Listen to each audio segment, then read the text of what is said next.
I'm sure it'll be fine. Fuck it. In a world with an increasingly complex jiu-jitsu landscape, these two complete fucking morons are here to break things down and give you their unsolicited opinions in the most offensive way possible. We're talking about the Old Man Grappling Hour. Tune in and listen, and we'll have you wondering where that hour just went.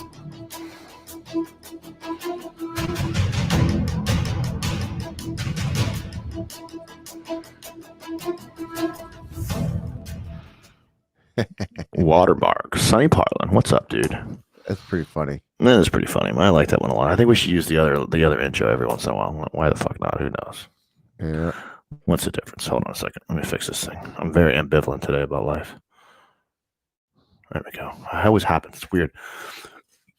When we change the camera angle, it always cuts off the edge. So I have like a little edge of wall in my South Tampa annex studio. I'm trying to figure out what I'm doing here. That's all right, man. Keep figuring it out. I'm gonna. Where's my phone? Son of a bitch. See, we could do like this. I like the other way better. I don't like that one. I like this one better. I don't like that one. I like that one better. We could just do that the whole time. like one of those commercials where it's like, right now. It's kind of add effect. Urgency. So what's up, Sonny? How are you been, man? Everything all right? Are you still a music mogul? Oh, yeah, we're on your way. I got shit going down, man. I know, dude. I always see you. I got shit happening. Did you start a watch party on your end yet? No, I haven't. I don't even know what the fuck that means. That means you go to the post, and you put watch party. It should say start watch party. Even when I share it, it'll say start watch party. Like where you would normally share it, it'll say start watch party. All right, let me grab my phone. Tell a story. sing a song, because I fucking. How about I light a blunt? Light a blunt. Tell two something.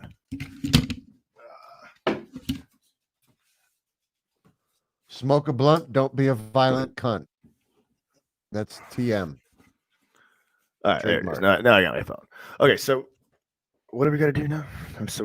Okay. I said smoke a blunt. Don't be a violent cunt. Smoke a blunt. Don't be a violent cunt. Okay, I have share now,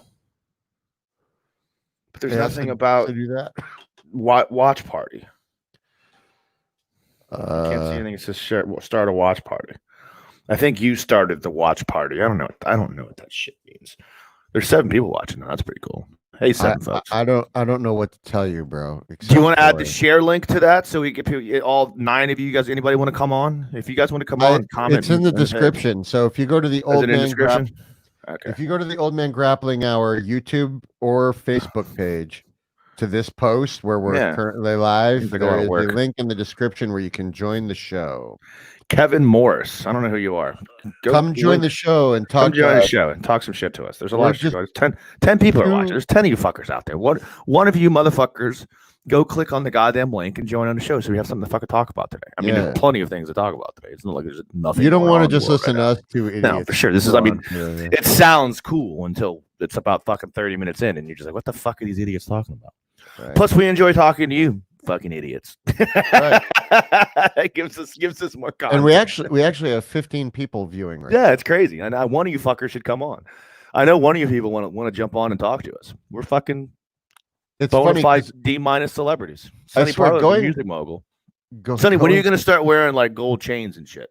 You're going to get your gold grill? Come on, man, please. No. You say never. You say never, but I totally see it in your future. I almost shaved my beard. All right, we got Kev B. Kev B, who is this? I don't know. Hey, Kev B. Fucking Kevin. I talk to this fucking asshole all the fucking time. I don't know who Kev B is. How are you? Yeah, Kev you know B? Kevin. That's Kevin from the jiu-jitsu times. He just shaved. Oh, Kev, how you doing, buddy? I'm doing good, guys. I saw you were going live, and I figured I'd say hi. Well, fuck yeah, man.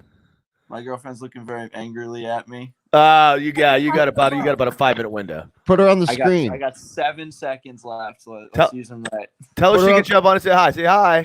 Yeah, put her on screen. You want to be on? No, she's not. She's like, she looks very happy to be hanging out. Good. Yeah. Thanks for going on another fucking podcast. Wow. I wanted to get a preview of how you thought about the shave. Like, I mean, I love you, baby. I think it's a good look. I think you've got a good look. I think you definitely look. But my opinion doesn't matter. But I think you definitely look. I think honestly, I think you look more mature without the beard. I think when you have the beard, it looks like you're just trying to look mature. I think without the beard, I think it's a good. You have good features. You got good cheekbones. Okay, I think Sherb likes you now because I honestly this is Kevin Gallagher. Yeah. I've always liked him. She's always liked. Well, thank you, honey. I appreciate you. I gotta say, oh, shut up. I had the mustache very briefly, and then everyone in my life told me it was the worst thing they'd ever seen. I went to go shave my beard the other day, and my wife was like, "Don't you fucking dare!" I said that about you. I said that about you before, Kev. Like the mustache look is like an ironically, it's you have to be. It's like an ironic kind of like you're trying to be foolish, but it looks cool, and you're just not that guy. You don't strike me as that ironic kind of dude. I've accepted that. Sonny, I got to tell you, I was talking with my old buddies the other day, and they remember you pretty well from back in Connecticut. Oh, Connecticut. One second. Adam, I'm in the middle of a podcast. If you want to come over, come on over. No, I'll talk to you later. I can't. I'm a little sick right now. All right. Well, feel better, brother. All right. I'll see you around. Bye. Poor guy. But so who did you talk to in Connecticut? I talked to Ed Burbridge. You remember him? Ed Burbridge. Yeah. He I wasn't like real close with Ed. I think he's like blonde-haired dude, right? Yeah, he's like a blonde asshole that we he trains I think he trains with Marcio. He trains with Marcio? Yeah. Gracie Sports, yeah. It's not that's not the guy I was thinking of then. I mean, the name sounds familiar. I'm sure I'd recognize him. He moved in with he moved to Soulcraft when Brad started that up. Yeah, I'm sure I'd remember if I saw the face, bro. Like I said, I wasn't in with like. There's a lot of jiu-jitsu guys up in Connecticut. Like a lot of them are from like the southern part of Connecticut, where Brad Wolfson is, and then a lot of those guys are from the northern part. I stood around the northern part. You know what I mean? So I was like my boys were like Jimmy Campbell and Jay Bell and Jay Bell. We had him on the show. We talked. Jay Bell, Jimmy Campbell, Big John Donahue. Those guys up from that gym. Yeah, I was just. They were like, oh, so what does Kev Gallagher? Like they were like, what does Kev Gallagher do when he's not hanging out with you? I'm like, oh, he runs another podcast with Sonny Parlin. They're like, no fucking way. I know Sonny. First of all, I run nothing. I just appear. You guys are all the fucking brains behind this fucking outfit. I'm just the asshole that sits in a chair. You guys do all the legwork. Yeah. Well, when I knew all those guys, I was fat, bro. They did say you were a bit bigger. Fat Sonny, man. No, you don't have to sugarcoat anything, bro. I was morbidly obese. We remember that picture of us, the one with us in the pool. It pops up every once in a while. And like our memories. We were both fat. We were both fat pieces. Yeah, we were both fat. I didn't have a beard. That's how long ago that picture was. That was an old picture, man. That was probably fucking 6-7 years ago, man. Kevin knew me through the transition. I knew you through transition. I met you as Fat Sonny. Well, everything was so much nicer.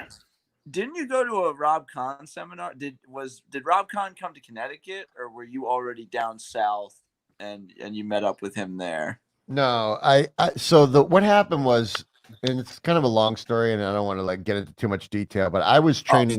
No, it's okay. It's just a long story. It's boring. Like most people would find it boring. But I was training with a guy up in Connecticut who Rob hates, and I had a falling out with the guy. And turns out like 100,000 people had a falling out with the same guy. He's since been kicked out of the Hoist Network and everything. Like he turned out to be like a major douchebag. Anyway, long story short, Rob friended me on Facebook when he found out that I left this guy, and we started talking on the phone and exchanging stories. And Rob was like, "Hey, you know what would really piss him off? Have me up for a seminar." I was like, "Great idea." so we had Rob up for a seminar, and of course, it pissed him off because he got a phone call from Hoyce about it. And yeah, it was hilarious. And but that long story short, I moved down here to train with Rob. So that's funny. All man. right. I was telling Sonny the other day that we were very close to having you on the Jiu-Jitsu Times podcast the other day. We were caught off guard without a guest. Rob canceled on us. I found out. Yeah, I found out later that Rob had a legitimate issue for canceling. I was pretty pissed off at him. That was when he was out there. He had a fight. Oh yeah. Yeah, he got in a fight with. I saw the video. Yeah, he got in a fight. Some dude, I guess, in the apartment complex or something he lives in, was fighting with his wife.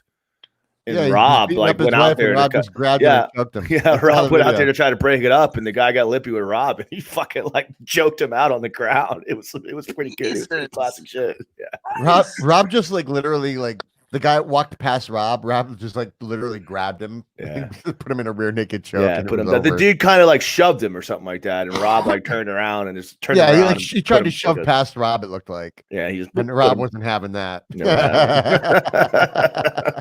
Jesus Christ, that's Jiu-Jitsu works hashtag. Yeah. But we were definitely like we were gonna have Sonny on the Jiu-Jitsu Times. It was close. We had. I would love to be a guest on your all's podcast. We're gonna do that. We're gonna make that happen. Man. You will find out many nuggets about Sonny Parlin. I'm excited about that. It'll be. I want to get your opinion. Like, I'm just gonna shoot. Like, I answer the tough questions too. I'm gonna just basically say like which pizza place in Connecticut's the best. Like that's what I want. All you care about is Italian food. It's CJ's Pizza in Manchester, Connecticut. CJ's Pizza and Grinders on Broad Street in Manchester, Connecticut. Bro, I'm telling you right now. Let me tell you. I was prepared for some bullshit answer, and I was gonna get mad, but I have heard of CJ's, and I have heard it's really good. Let me tell you why they're really good. Not only is their food fucking phenomenal, their grinders are amazing, their pizza is even better. But let me tell you something. When my father went on strike with Colt Firearms way, way back when I was a little kid, we had no income coming in. And my dad still would get us pizza once in a while. But the guy that worked at the place knew that my dad was on strike, and he would give us a free pizza every time that my dad ordered. The guy would just give us a free pizza. And I never got a chance to fucking thank that dude because I was a little kid. I didn't know any better. But growing up, and learning the story, I never went back to CJ's and formally thanked the guy, and I would love to do that and do something nice for him, So I always shout them out whenever someone asks. You fully cut the legs out from under me because I was gonna get into like a joke fight, but that's just a really kind and nice story, and I'm not gonna be an asshole and go, well, fuck CJ's Colony Grill is better pizza. Chip, I'm gonna be up by there.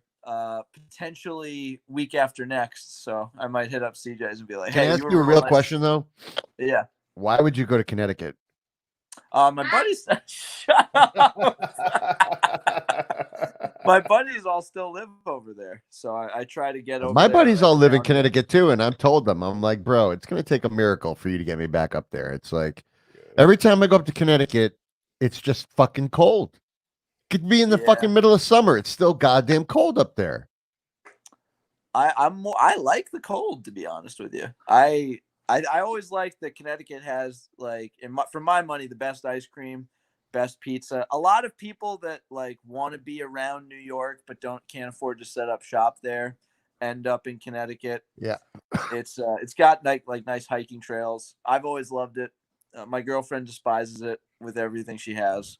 Connecticut's kind of like it's a very suburban. I always think of Connecticut as like, it's not really, it's just kind of there. Like Boston's cool. It's got its own little vibe. Like Jersey, it's people from Jersey or like a thing. You're from Jersey, and then New York is New York, and but like when you talk about the New England kind of area, I know New Jersey isn't in New England, but it's that northeastern kind of area. Like Connecticut's just like it's like the mayonnaise of the Northeast. Like there's just nothing to it.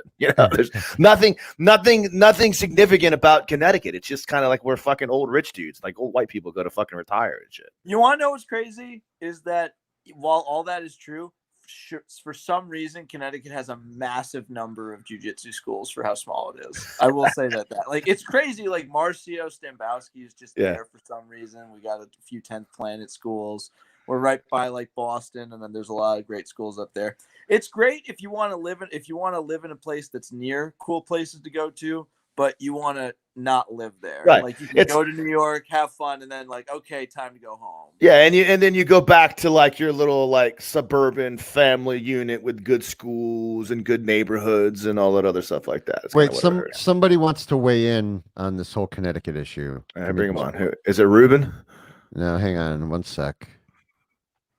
One sec. Who is this? Say it over and over again. Sucks. God damn it. Yeah, I mean, but they know it, right? The people in Connecticut know it. And you live in a sucky spot. For me, it's Connecticut. I don't go to Connecticut. Yeah, you told me Hartford? that. You told me Connecticut, Kentucky. The whole city or just the whole state? The whole Oh, state. sorry. Respect See? in Connecticut. No disrespect. Yeah, I'm not a big fan of going to Connecticut. I like people in Connecticut, but I just feel like Connecticut has a feeling, and I'm so sorry if you listen from Connecticut. One of my best friends, Tommy Jr., lives in Connecticut. I love Connecticut people. Yeah, my pool player friend. Yeah, I know that guy. But the bottom line is Connecticut is filled with despair. It just feels weird. Like there's a lot, like almost like there's a sadness that permeates the show. Wow.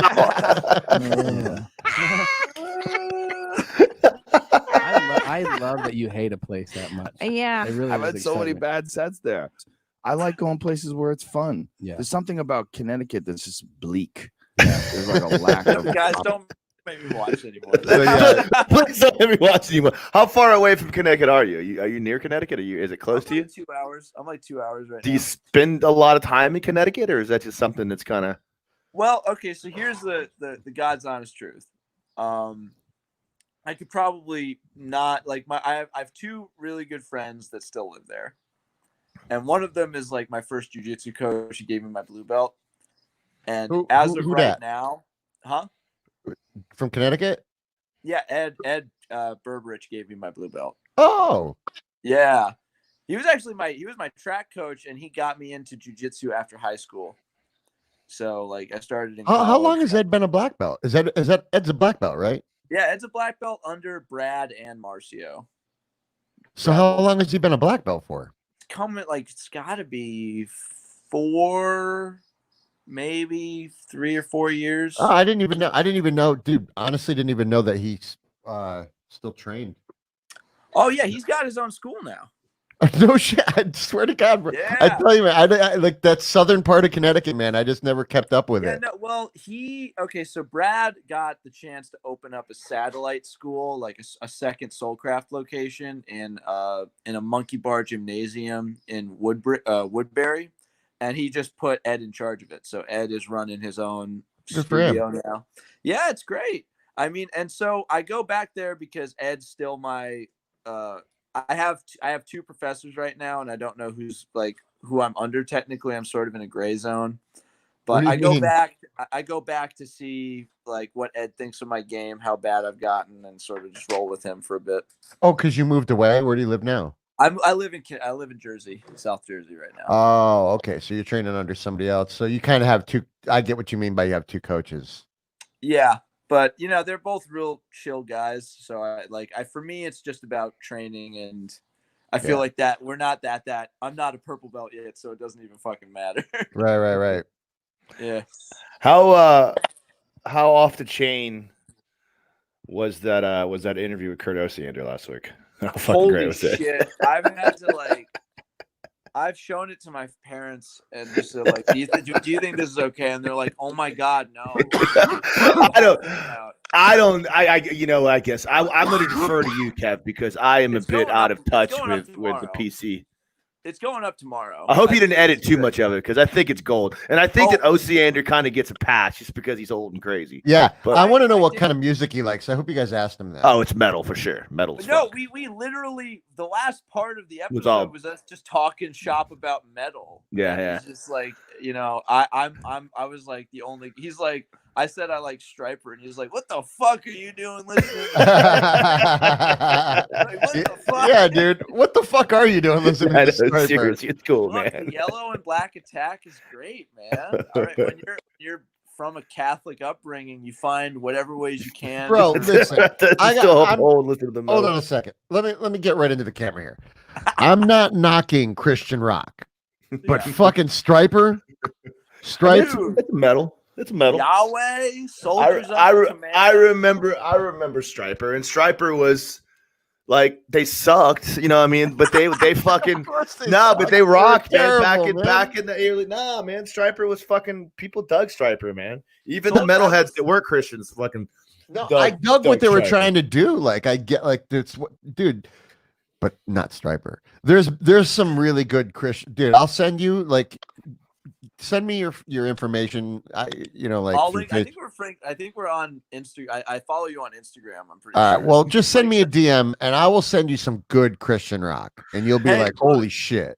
But it was, I would counter with just go back and listen to Soldiers Under Command and To Hell with the Devil. I will counter with. Kev, I love you. I will not.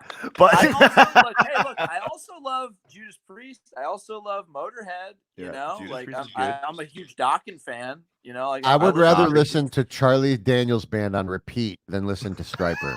You say that. Charlie Daniels Band ain't too bad. All right, guys. You've come at me from my home state. You've come at me from my I'm sorry. I love you both, but that's all I can take. I'm gonna leave. I'm gonna go cry.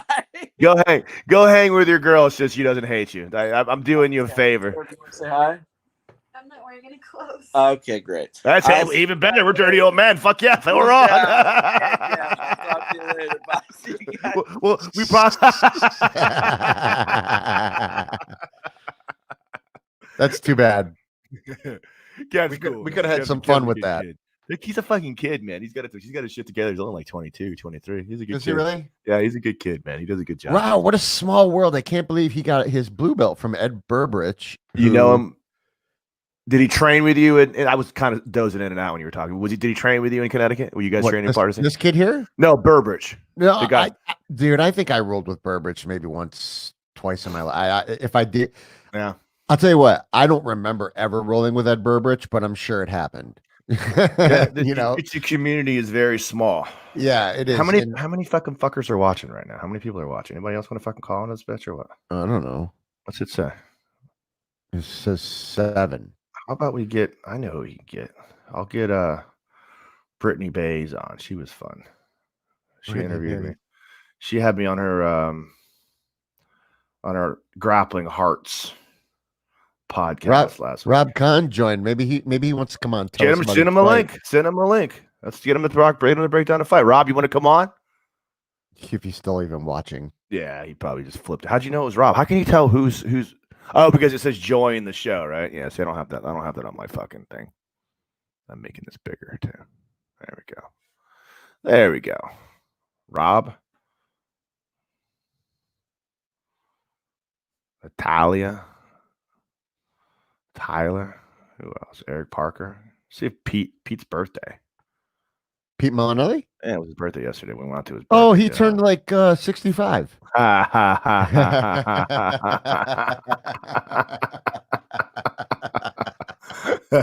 Please make sure and tell him that. Hopefully, see if we get Rob on. Bill. We got Bill Murphy. We'll get to Bill in a minute. We'll get Bill on. Not for nothing, but two people that I love to hate are Pete Molinelli and fucking I'm brain farting. Yeah, I'm brain farting. Yeah, imagine that. Right. Blunt farting is more like it. Dude, the wet blanket black belt that kicks all our asses. JR. Right. fucking, I love to hate JR and I love to hate fucking Melanelli because they're both older than me and they both look younger than me. Right. Fuck Pete, you both. Pete's one of those guys that like you don't want to hate him because he's a really good guy, but you hate him because he's just fuck you, Pete. He's fucking rich. He's good looking. He got a great wife. His wife. I didn't drink growing up. I didn't do drugs growing up. And I look like a fucking agent pirate. And both of those motherfuckers look like they're 17 years old. No shit. Go fuck yourselves. Fuck both of you guys. Pete Melanelli, you go fuck yourself especially. JR. JR is awesome, man. I love JR. He's getting old, man. JR is fucking he's close to 50, I think. No, JR he's 1 year older than me, so he's 48. And Which is close to 50, motherfucker. And he looks fantastic. Wow, you're 47? Damn, you're that old, Sonny? Jesus Christ. I didn't think you were that old. Yeah, motherfucker. Why do you think I stopped competing? Jesus Christ, 47. I just lost the taste for it? Like, no, bitch, I'm old. My knee's fucked up. I fucked my knee up, man. I'm not happy. I think I'm all right. I got the MRI done. There's nothing torn. None of the tendons are torn, but that damn stress fracture on my tibial bone is a bitch, man. It hurts like a motherfucker. And it fucking swells up and shit. Who's that? Somebody say something? Yeah. What do you know about it? There's another one. There's another one. Yeah, fuck this guy. This fucking guy. This is a really funny story. Bring Tony on. We'll talk shit. What the fuck do you know about it, Tony? Tony, I'm gonna send you a link. We're gonna bring you on tentatively because if a fucking real guest comes on, we're gonna have to fucking bounce you. But I love you. I'm gonna send you a link right now because I got Tony. Tony still gets carded. I bet you Tony still gets carded. Tony, using your phone or using a laptop? Does it matter? Hold on. I'll send it to him. I'll send it to him. I'm gonna send it to you. You did? All right, cool. I got a funny Tony Francisco story. That's a pretty funny one.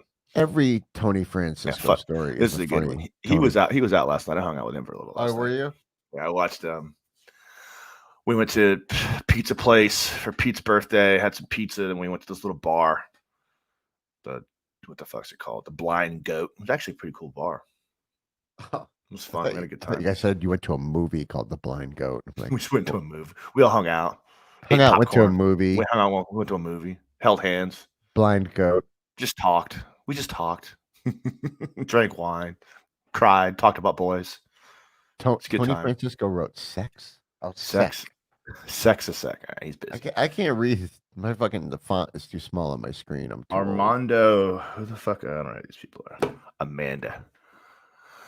Well, anyway, any of you other people that are watching this, jump on, talk to us. It's fun. It's so much fun. It's so much funner than you think it is. It really is. Give us your shitty opinion so that we can shit all over it. Okay, exactly, 100%. We can pretend to care. It's fun. It really is fun. We'll fuck with you. If you're funny, we'll leave you on. If you're not, we'll just bounce you. It doesn't make a difference. It's cool. Yeah. you get about a 5-minute window to tell us your story. If we dig you fucking gone. If not, if we dig you, we'll keep you on. If you're not, it's time to go. Then eventually you could be like one of the normal knuckleheads that we put on every show, like Tony Francisco. He's in every shower. We could get him on whenever the fuck we want. William Murphy, he's out there. He's waiting. William's right now waiting for a link. I'll tell you. I'm getting better at making blunts. I see that. I noticed you didn't have the other JR. I didn't have JR here to make this blunt for me. Our official blunt roller. I made this blunt myself. Dude, I have not smoked pot in probably 2 months. Let's quit smoking pot. There it is. Tony Francisco. You quit smoking weed? Hold on. Yeah, 3 months, bro. Hold on a second, Tony. Months. Yeah. I need to discuss something here with 2 months. 2 months. Why did you quit smoking weed? I just decided I didn't want to smoke pot anymore, man. I just fucking haven't been doing it. Just makes me fucking clear-headed. I don't know. I've got feel a little bit different. Just don't have the need for it. Sorry, guys. I'm clearly on the wrong podcast. I thought I was. We have a funny Tony Francisco story. We're talking about how much we hate men like yourself that are older yet still good looking, and it's how unfair it is that you guys will survive. How old are you again, Tony? Coming up right on 48. So fuck yourself. Yes. Seriously, dude. 48? Jesus Christ, Tony. You look amazing, dude. It's those fucking Mexican jeans. It is. It ain't no fucking Mexican jeans. He's doing Botox or some shit. So, I get Pete just told me he's in the middle of working out. It's Sunday. Of course he is. That's how he keeps his physique. It's the fucking Lord's Day. It's for smoking pot and going on podcasts. So 2 days ago, this girl I've been talking to, it's an old ex-girlfriend I've talked to for years. I've known her for years and years and years. Like we hung out for a couple years ago. I think you might have actually met her. Ask Tony if he tried the black belt flake shit. First off, Bill, I've actually got a big post that I'm making for you with the flakes that you sent me and seasoning you guys. I show up. It is the most awesome. I mean, Bill, he's so awesome. He's so smart. And then at my door, there's like, hey, you've got a delivery. I'm like, what is this? And all the spices. I'm like, that's someone I hate. That's someone I hate. He's just we'll get so Bill nice, on in a minute. so We'll eventually we'll get into some deep dark conversations. We'll talk about it. We can't forget the elephant in the room that the world's collapsing around us. So like we can only tell like pretend fun stories for so long before we start getting depressed about how fucking horrible our lives are. I'll send Bill a link. Yes, tell him to chill for. They'll bring him on just yet. I want to get Tony to tell his story first. I mean, whatever, it doesn't make a fucking difference. But so this girl I've been hanging out with, this chick that I hung out with years ago, she just broke up with her boyfriend, and I know she's out and about. And I was like, "Hey, what are you doing? Let's hang out. Just fucking what grade is she in? I mean, she's definitely of age now. You know me too well. It's a weakness. I can't help myself. The younger, the better. I don't know why. The young ones just get me. This one's bad though. This one, she ran me in the fucking dirt for a little while. She knew she had me by the fucking balls, which is the sad part. It's like I try to sound all cool, like I'm dating all these young girls. They end up just fucking tramping me around like a ding dong. But anyway, so I hit her up and I was like, "Hey, let's hang out." And she was all about it. She's sure, let's hang out. And I said, "Sunday, we'll go do some day drinking." And she's like, "Hey, I'm hanging out. One of my friends is coming along to hang out with me. Do you have any cute friends that could come chill with us?" And I'm like, "Yeah, I thought about my roommate." And so obviously she goes straight to Facebook because women just know innately how to work this fucking machine like it's a lifeline. So she goes right to Facebook. She says, "Oh, Josh Best. I don't know.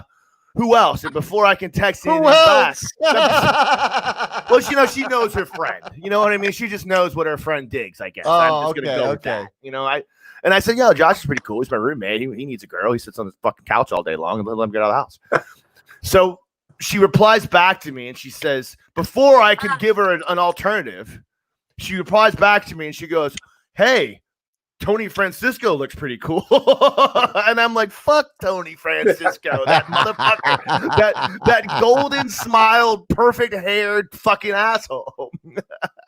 Tony Francisco. So I had to text him when we were talking about older fellows that have lived good lives that I hate. Tony Francisco is definitely on top of that list. So, well, here, let's.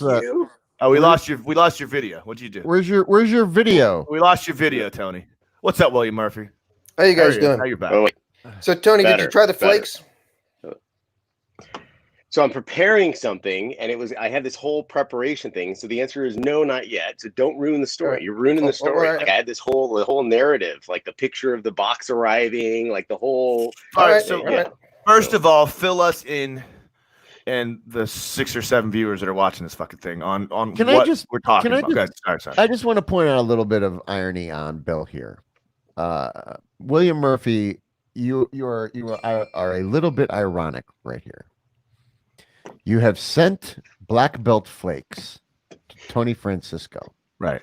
Tony Francisco, although I love him and he is very good at jiu-jitsu, right, is not a black belt. Yeah, the only thing I have on that fucker is that I'm a black belt. He's not. That's the only thing I received no flakes. I don't remember my shipment of black belt flakes. I don't think Kevin received any flakes. I'm still waiting on it. Guess it's in the mail. I don't know. I will send you guys the flakes. But Tony put up this big thing. He had the Arroyos over, and it was like corn. He was barbecuing corn, and I was like, "Shit, he's got corn. He needs some flakes."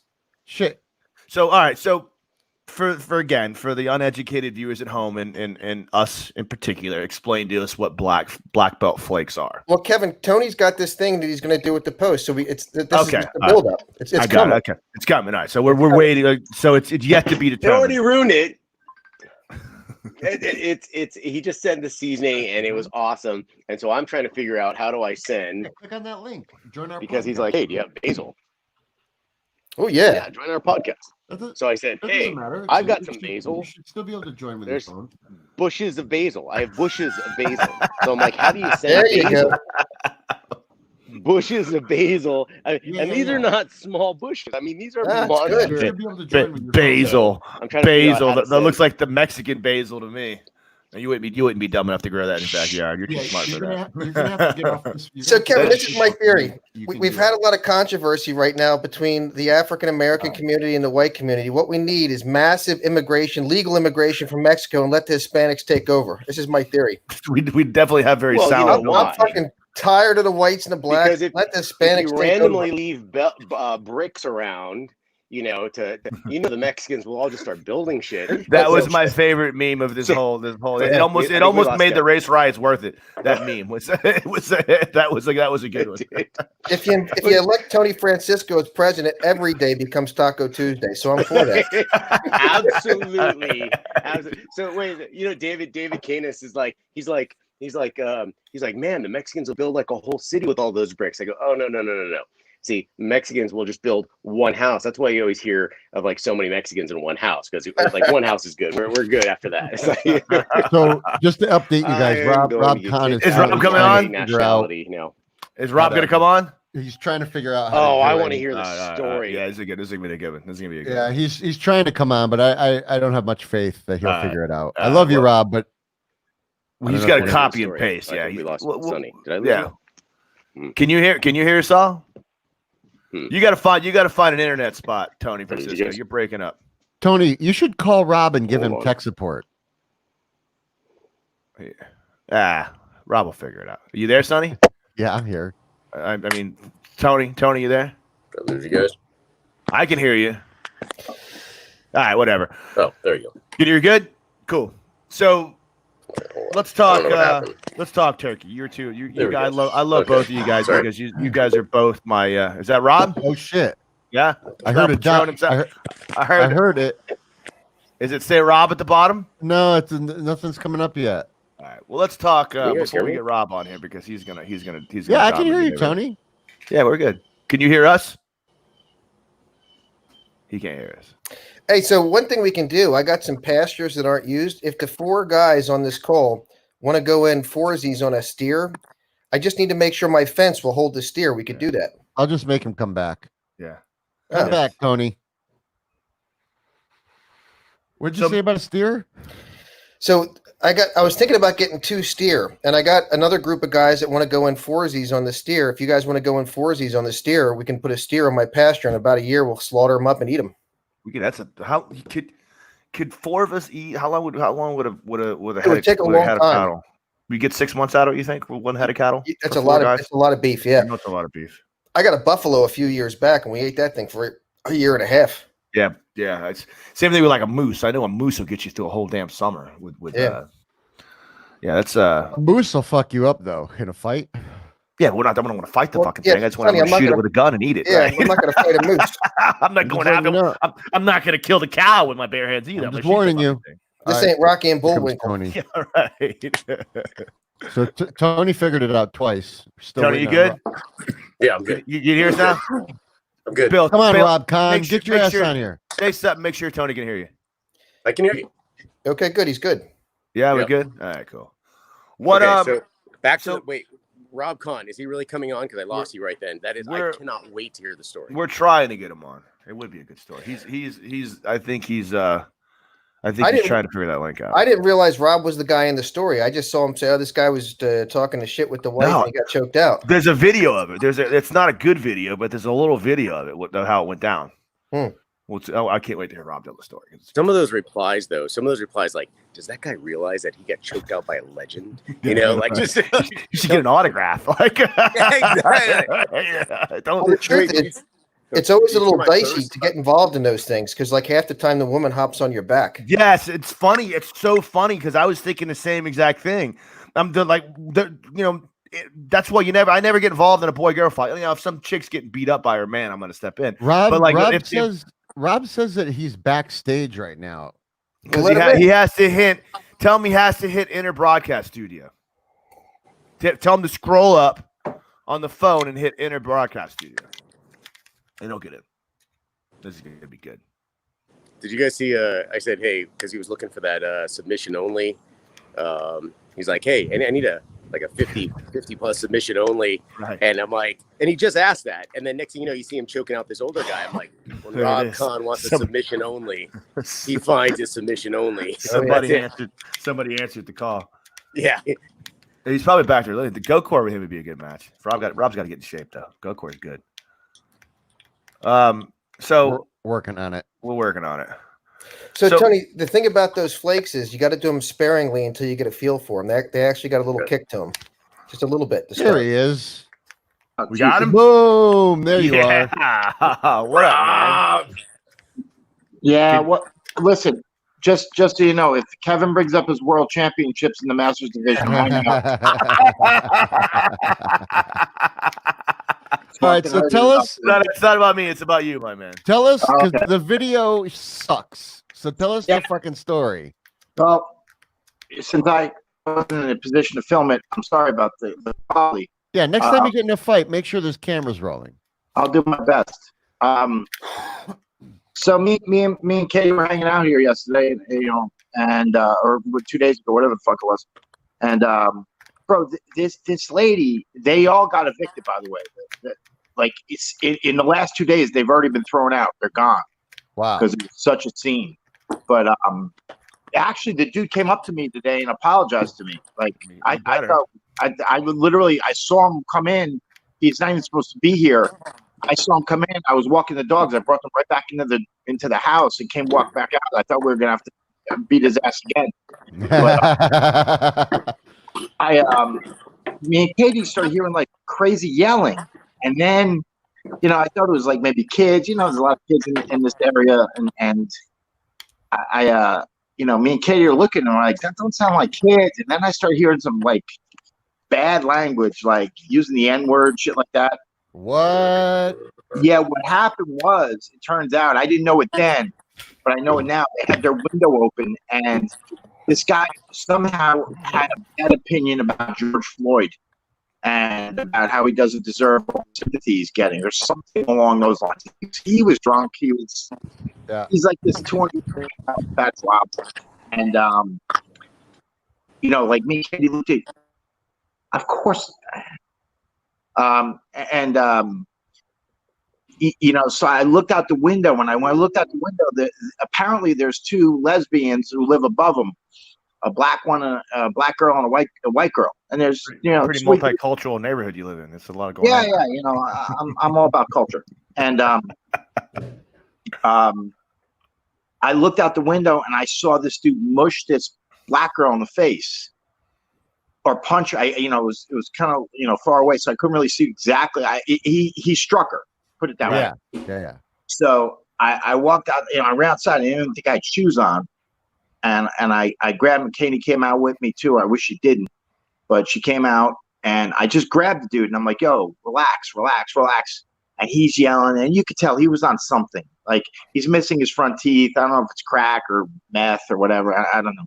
But the wife, the girlfriend, is like the nicest girl. Like she's like you'd never put these two together because she seems like a very nice, normal person. This guy is whatever. But he did apologize today, so I'm not so mad at him. And then so I'm holding him back. I'm just like, yo, man, calm down. This is kind of when the video kicks in. He goes over my shoulder. He punches her in the white chick in the face. And so I grabbed him and put him in a choke. We landed on the ground. He was belly down. I started choking him. And I heard him snoring, so I let him go. And then he started, I was just going to stay on top of him until the police got there. And then he woke up and started being an asshole again. And I got a little pissed off, and I punched him maybe a few times in the head. And I did spray blood a little bit over the parking lot, and and over some of the people, which I'm not happy about. But then I said, you know what, you're just going back to sleep, and I choked him again, and he went to sleep. And what was cool though? I just assumed, when the cops get a 911 call, they're going to detain everybody. So I was expecting to have to be in cuffs, while they figured it all out. Right. And the cop came, and he couldn't have been. I mean, they sent like 6 cars, and they couldn't be nicer. I tapped me on the shoulder gently, and hey, sir, thank you. We got it. Can you stay around here for the statement? Yeah, sure, no problem. And that was it. It all took 30 seconds. It was over. Rob, for the record, at no time did you put your knee on his neck for 9 minutes. That wasn't necessary. You didn't see the need to do that. No. It didn't come up. No. It didn't. You know, cops know when you're a trained guy, and they know that like you could have killed that guy if you really wanted to. And when they come in and they see you in a controlled situation where you have someone that's obviously not with it right now, and you're maintaining control of them until the police come, they immediately know, okay, wait a minute, this guy understands what's happening. He's probably in the right. It was probably breaking up in a fight. They know the whole deal before it breaks down. They were cool as hell, and you know, and to give the guy is, you know, he is what he is, but I'll give him at least credit. Like, he showed up today to get his stuff because they got evicted, and he did apologize. He came over, apologized to me and Katie, and I think he apologized to everybody for his behavior. You know, people make stupid mistakes and they do stupid things, and who knows what he was on. I mean, it's a good thing you were there to course correct him. Yeah, I mean, yeah, I guess so, because otherwise those 2 girls would have taken a beating. Yeah. Rob, do you think we could get Horion to do a voiceover later the video? And the other man was not able to. If you want me to do Horion, you're gonna have to pay me a lot more money. The jiu-jitsu representative. You need a better the jiu-jitsu representative. That's funny. You need a better videographer. We need better footage of that. If you want Horion to do the voiceover, you better open up the checkbook. Yeah, he ain't doing it for free. He ain't doing it for free. I promise you that. That's cool though, man. Who's on this thing? I see Sonny. I see Kevin. Everybody else I could barely see. There's Tony Francisco, William Murphy. Hey, Rob, how you doing? William, I'm totally fine with. If you told me Tony Francisco was on this, I would have never fucking called. Well, I can hang up on him. They let everyone. Please do. Hey, come on, Rob. I'm just fucking with you, Tony. I love you, Tony. Not really. But I tolerate you. Yeah, I know. And just so everyone who's listening to the podcast understands, Rob has a way of showing affection by basically ripping you to shreds. And so everyone for years is like, Rob really hates you. And it just means that he really loves me. But I do have a therapist that's very specific to the relationship with Rob. So Tony, there's a spark of truth to what you say.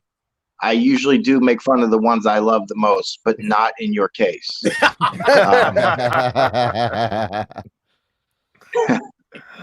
I make fun of the ones I love the most too, but then they get offended, so I stopped doing that. Now they get offended when I do it. I just don't care. Let's get back to Pete. Why can't we make fun of Pete again? Let's go back to Pete Molinelli. There's nothing to make fun of Pete about. I mean, other than he's the most vain motherfucker I've ever met.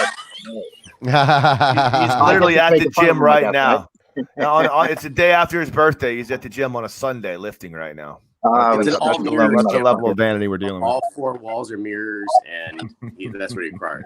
So you know, I've always said growing up, like, I don't trust people who manicure their eyebrows because they got something to fucking hide. And I'm sure Molinelli fucking manicures his fucking facial hair, which just drives me, because if you're a man and you're that worried about your facial appearance, you're either gay or you're hiding something. How tough was it for you to get this guy in the ground? And I assume you get him in a rear naked choke, you get the hooks in the whole thing. Yeah, I mean, you can see the video. The video caught really all the action. It's a terrible video, but it caught all the action. It literally went 30 seconds. Yeah, like it looked like you just grabbed him and dragged him to the ground. I grabbed him, threw the hooks in. Our body weight fell to the ground. I choked him. He woke up. He was still being a dick and yelling, and so I hit him a couple times and choked him again. Yeah, that's usually how every time. You know, to his credit, he did come and apologize. So, you know, they usually do. You know, well, like I can't say that I have always made the best decisions in my life growing up, and done all the right things and didn't cause problems. So, like, who the fuck am I to judge this guy? Well, one of my students, Dom, was in the parking lot going home, walking his dog, and some guy had followed him home, and in the car, like a road rage incident. And then, I think the guy thought Dom was following him to where he lives, but Dom was just going home. And anyway, the guy was out there like looking around, walking around when Dom brought the dog out to walk the dog. The guy was like looking for Dom, and he saw him, and he walks up to him, and he's like, "What's your problem?" and all this stuff, and the guy punched Dom in the face. Now Dom must have a little dog. No, it's his roommate's dog. He walks his roommate's dog. Because I'm not going up to somebody with a pit bull and punching him in the face. I'll tell you that. It's a lab. Well, anyway, so the guy punches Dom in the face, and Dom just fucking tackles him and breaks his arm. And the guy wrote him a note the next day, and I would put it on his car, and it said, "Hey man, sorry about yesterday. Good move, you win." I forgot one part of the story that you guys might like. So the next morning, like I said, the police were cool as shit. The next morning, me and Katie are waking up. We get back, there's banging on the door, and I'm thinking, like to look at this guy, looks like a crackhead. So I'm assuming he's coming back. And I'm assuming after our first and second encounter, he wasn't going to come back unarmed. So I'm lefty. So I had my 9mm at the door, ready to shoot through the door. I opened the door a little bit to see who it is. It's the building management, and I have a 9mm pointed at them that they don't know about. I'm like, hi. They're like, hey, could you come down? We really appreciate what you did, but we need to take your statement. I'm like, can you just give me a minute? I gotta get changed. I go down to the statement and go down to my statement, and that was that. That's hilarious. Amazing. Yeah, that's funny, man. Yeah, it's unfair. Like I tell people that all the time, man. It's like having a superpower when you have jiu-jitsu. And it doesn't take much. Like people talk about the idea of sport jiu-jitsu versus, training martial arts jiu-jitsu. Like the reality of is in a real altercation against an untrained person, like your ability to put the hooks in and put him to sleep is so. It doesn't fucking matter. If the guy knows jiu-jitsu and the other guy doesn't, 99.9% of the time the guy's dead, unless you're talking about like 130-pound dude against Shaquille O'Neal or some shit like that, or some outlier super athlete. I'm gonna have to work a little bit harder, but like eventually they're gonna fuck off. Yeah, but let's be honest too. Like some guys are like physical monsters, or they may be on PCP, or they may be crazy and they're ready to cover you in their own shit. I don't want to fight those guys. No, I don't want to fight anybody. I'm almost 50 years old now. Isn't Shaq like a purple belt by now? Shaq's been training for 15 years. He stopped training when I was rolling with him. I mean, is that true? Yeah, I mean, he fucks around every once in a while, but he as far as his purpose as an instructor, I don't think he's gotten past. I think he fucks around every once in a while for photo ops and getting in shape, but he hasn't rolled seriously. I rolled with him in 2004. That was probably the last time he was ever really serious about it. Is he the biggest, strongest human being you've ever been encountered with? Yeah, it's kind of hard. Well, it's Shaq, Marcus Jones, and this guy you guys don't know of, but he's every bit as strong and big as those two. He's in the Army. His name is Brandon Sales. I watched this dude bench press 225 48 times. Jesus Christ. And like those three are the only three guys I've ever rolled with who I couldn't armbar. Not because they were technically able to stop me, but because their arm was stronger than my whole body. They just kept curling me like I was a baby. Yeah, that's insane. I remember you said that about Shaquille. Shaq did it, Marcus Jones did it, and Brandon Sales did it. They're the only three guys who were physically too strong in their arms for me to stretch. What do you say about, I mean, obviously run the fuck away or shoot a bitch.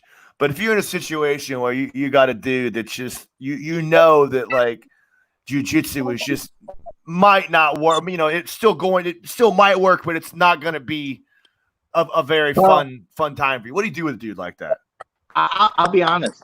I think jiu-jitsu has so many good things about it, but one of the bad things, it's a good thing and it's a bad thing, is it fosters the competitive spirit. Like let's say me and Sonny have a problem, like there's a certain sense of honor. Me and Sonny can get on the mat and we know the rules and we can play by the rules, and whoever wins, wins, or whoever loses, loses, people take that sense of honor to the street, and that's ridiculous.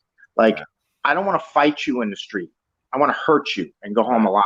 Right. You know, like, I'm going to apologize to you, say I'm so sorry. I'm going to hit you over the head with a brick, and I'm going to leave. Right. Like, there's fighting, and then there's competing. There's two different things, you know?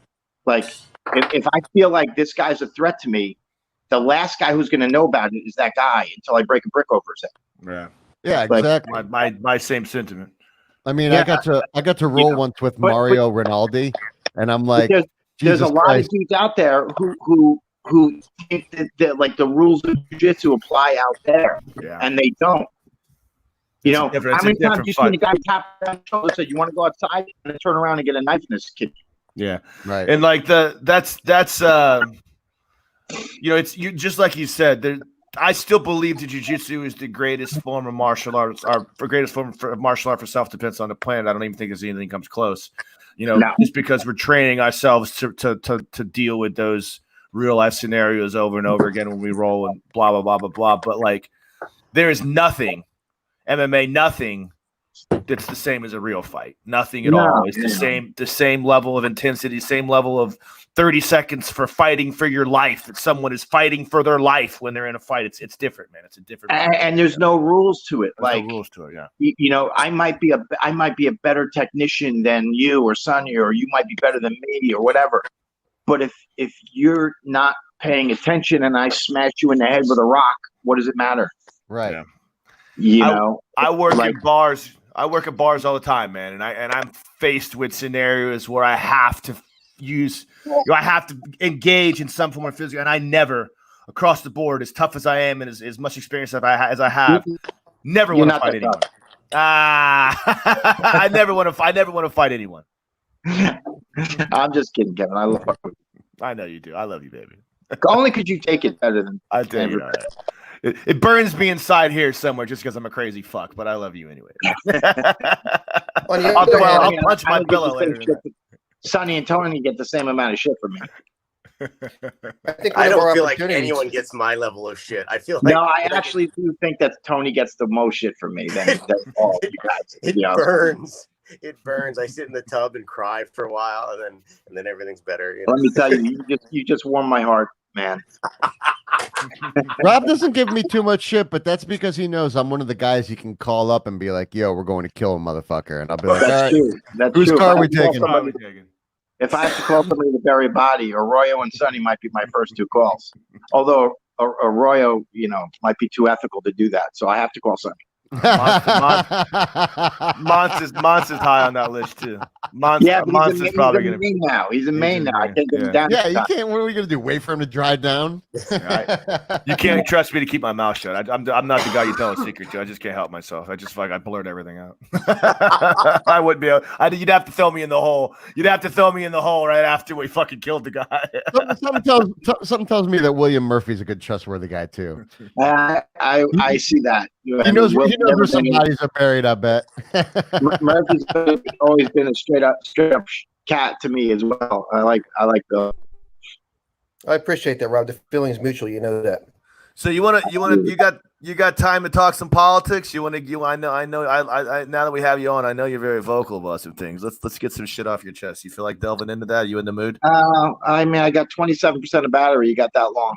Yeah, we have a good dais to discuss some things here. It's first of all, what do you feel about the defunding of the police force? That's the big topic right now that I hear that people are starting to bring up about defunding the police and making sure that the police, you know, I get the idea and I get what's happening. But I think that coming down on the police in the manner they're coming down on them is the wrong answer to this problem.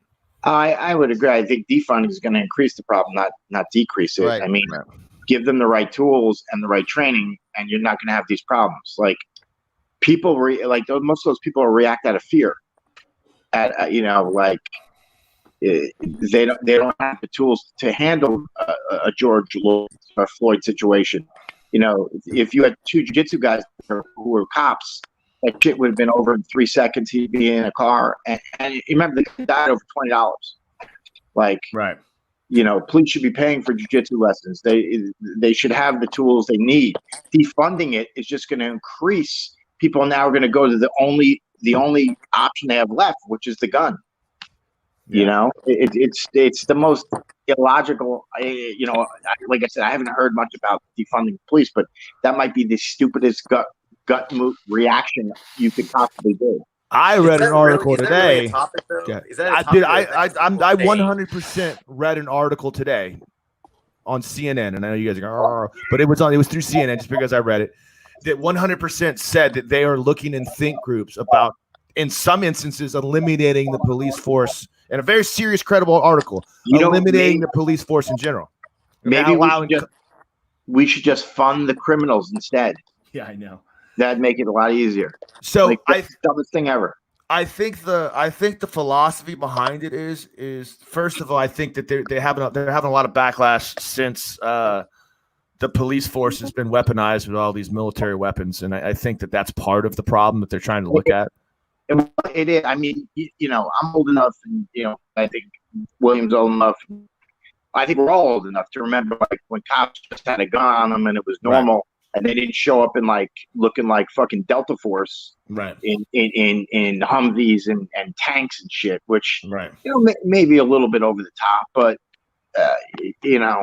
like I said, I don't see defunding the police as a solution. I see educating them in hand-to-hand combat as a much cheaper solution than buying armored vehicles. Yeah, I think that also it's a situation where we're still dealing with the effects of a police force that's been allowed to govern itself for so long, which allows a lot of these burnout, over the edge, less than moral, less than ethical cops to remain on the force way longer than they should be on the force in positions where they're out in the field. I made a meme today that explains it, because the question is, when did police officers go from this to this? Well, the answer is right here. When criminals went from this to this. That's why. So if I can present an alternative viewpoint, when we look in the situation of Mexico, where the cartels often have better resources than both the local police and the federales, there's an old story, Jacob's Wall. People were willing to throw money over the wall to the poor, but they weren't willing to tear the wall down. So until you improve the economic opportunities, until you address the revenue drivers of the drug trade, we've got some problems here. There has to be economic opportunities for people to get good jobs and have upward mobility.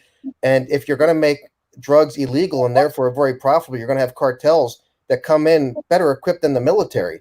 So how do the cops answer that? I think you should legalize every single drug and then tax it like they did with marijuana. Like, I agree. But like, it makes no sense to me that the government should tell me what I can and can't do. So if we're going to fund the police for an area like Chicago, or an area where there's a lot of public housing and a lot of poverty, we have to also fund educational opportunities, trade opportunities, investment in manufacturing. If you do one without the other, you're asking for trouble. And I mean, and I agree with you 100%, Bill. But there's also a bunch of dickhead cops out there, which I've dealt with before too. Like, and look, I know they deal with the public and they have to put up with a lot of shit too. But my father was a cop, and I've had interactions with cops where I couldn't have been anything more than a gentleman. Yes, sir, no, sir. And this guy was still, these guys were still complete pricks to me. And it's like, there should be education not only on self-defense, but on how to interact with the public.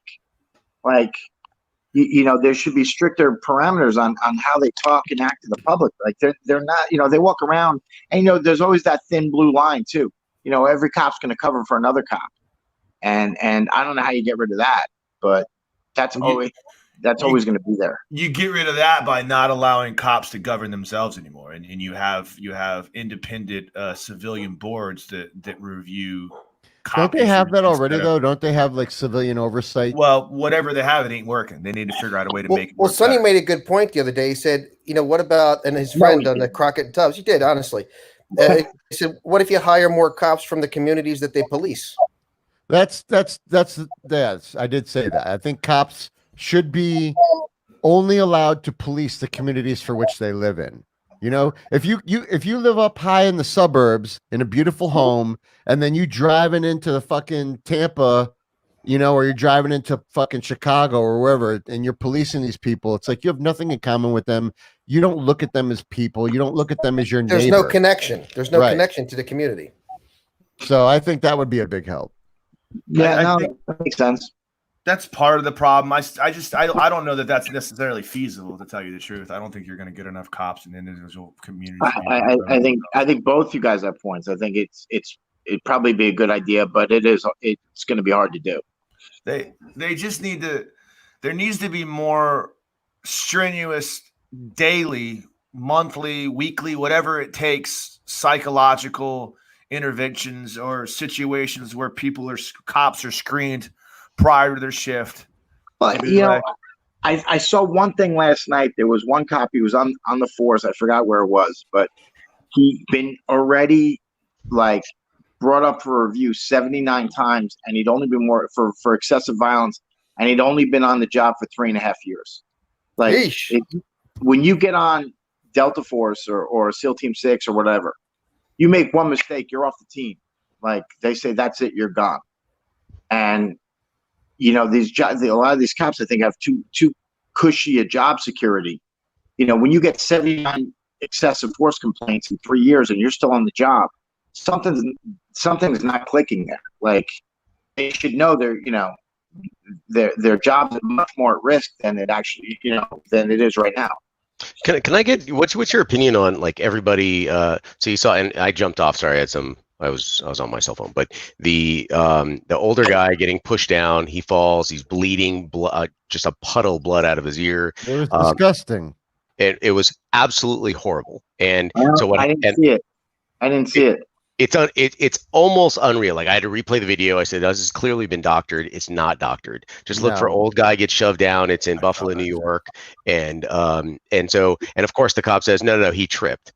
Oh, by the way, here's the video of you using a baton to push him. Yeah. He falls. There's an audible thud of his head hitting. And then he's bleeding from his fucking ear after. And it's drip, drip, drip, drip, drip, drip, drip, drip, drip, and you just watch the puddle forming, and his hand holding his phone just kind of goes limp. And the he's cops just are just walking by him like they don't give a shit. Well, the first guy who pushed him kneels down, and then the other guy goes, leave him, and picks him up, and let's clear these people out. It was a peaceful protest in Buffalo, New York. So here's my point. Go ahead, Tony. My point is that there was clearly a problem there. That's not what the discussion should be about. The discussion is that every one of those officers resigned from the emergency response team because they got in trouble. So now that's the problem, because now we're talking systemic. But Tony, let's look at a bigger problem. Now, look, if I saw somebody's car go into a ditch, I might be emotionally moved to intervene. I had a good friend die that way. If there's a house on fire, maybe I'd be emotionally motivated to intervene. If there was violence in progress, like Rob saw, I might be emotionally motivated to intervene. But I don't want to fucking pull nobody over for a car stop. The money they get paid, I'd be a fucking coward for that. So, I hear what you're saying, but I hear their side too. What a shit job that is. but William, there's some bad laws out there. Listen to what Tony just said. So these two guys got in trouble for pushing down this old man, right? I agree. And 52 officers resigned their position because they were defending the cops that pushed the old man. Or maybe they don't want to go up, bro. Maybe they don't have to go in any more riots. That's the thin blue line I'm talking about. Right. It's there. It's present. Right. Yeah, I will cover cops' backs. It's the way it is. It's just the idea go ahead, Kevin. What do we? So peaceful is an interesting turn of phrase, because all these protesters, and yes, it's your First Amendment right to protest. It's your First Amendment right to do all the things that people are going through right now. But when the peaceful protest leads into looting, and now you have police officers that are there just to do their job, and they're watching their fellow police officers getting beat down in the street, and I'm a police officer just trying to do my job, and you are being peaceful, but for whatever reason my commanding officers have deemed this protest no longer feasible. You have to leave, and I am asking you, please leave. At what point does physical force become part of the issue? I need to be physical because it's my fucking job. I'm here. I've asked you nicely. Now you're not going. Yeah, but let me throw another wrinkle on there. That's the gray area. Here's another wrinkle, though. Over the past 3 days, we had a bunch of cops assassinated, too. So, like, if I'm a cop and I want to go home to my wife, I'm like, 100%. I don't want to go to no fucking protest. It might turn into a riot where I got to have rules of engagement and they don't. I'm a coward. 100%. So, did you guys see the protesting sign where he's holding the protesting sign, but it's a baseball bat, like it's actually a baseball bat, and the meme is, when you don't know how the protests are going to turn out, like, like the peaceful protests may go the wrong direction. Yeah, true, man. True. And like, I think I feel bad because I think there's no one's getting kicked in the nuts worse than fucking cops the last fucking 6 months, but last 3 months. I mean, fuck, dude. Well, let's talk about that black police officer, the lady who ripped into the guy that got, was it 70 something, write-ups over a 3+ year period. I mean, she went to town. She was yelling at him like, "What are you doing? This is causing the problem. You can't do that. You can't push people around." And of course, he scurries off.